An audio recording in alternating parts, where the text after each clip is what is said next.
Hi friends, Keerthy Suresh నటించిన రఘుతాత movie తమిళ్లో release అయ్యింది. ఈ మూవీ ఎలా ఉందో ఇప్పుడు తెలుసుకుందాం. రవీంద్ర విజయ్, దేవదర్శిని, ఎంఎస్ భాస్కర్ ప్రధాన పాత్రలు పోషించినటువంటి ఈ సినిమా కేజీఎఫ్ నిర్మించినటువంటి అంబోలే ఫిలిమ్స్ నిర్మించింది. తమిళ్లో మాత్రమే రిలీజ్ అయినటువంటి ఈ సినిమా కథ ఏమిటి అంటే, కాయల్ వినీ పాండియన్ బ్యాంక్ ఎంప్లాయీ అయితే అమ్మాయికి హిందీ మీద అంత ఇష్టం ఉండదు. హిందీ ఇంపోజిషన్ అంటే అస్సలు ఇష్టం ఉండదు. చాలా రెబల్, ఫెమినిస్ట్ కూడా. ఆమె తాతగారు లాగే ఆమె కూడా పోరాటాలన్నీ కూడా ఇష్టపడుతూ ఉంటుంది. ఈ సినిమా 1970లో జరుగుతుంది.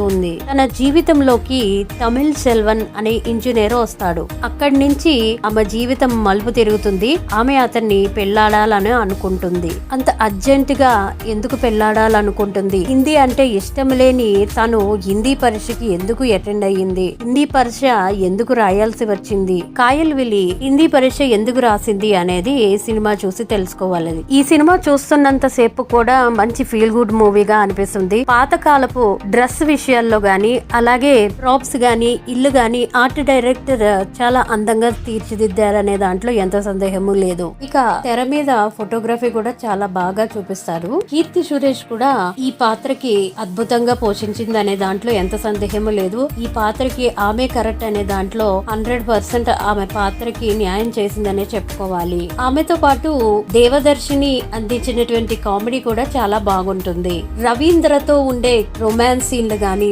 అలాగే రవీంద్ర ఎవరు అని తెలుసుకున్న తర్వాత ఆమె ఇచ్చే రియాక్షన్స్ గాని చాలా అద్భుతంగా ఉంటాయి ఈ సినిమాలో.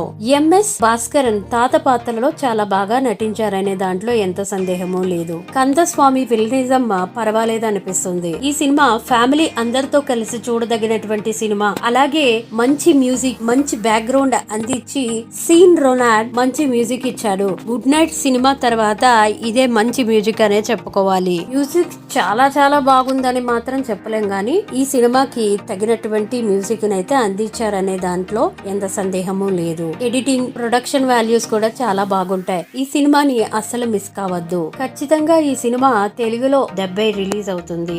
సుమన్ కుమార్ దర్శకత్వం చాలా బాగుంది. ఇటువంటి ఫీల్ గుడ్ మూవీస్ మరిన్ని తీస్తే అతను ఒక మంచి డైరెక్టర్ అనిపించుకుంటాడు. ఈ సినిమాకి నేను ఇచ్చే రేటింగ్ 3/5. మీకు కానీ ఈ వీడియో నచ్చినట్లయితే మర్చిపోకుండా లైక్ చేయండి. Subscribe to my channel. Thank you for watching.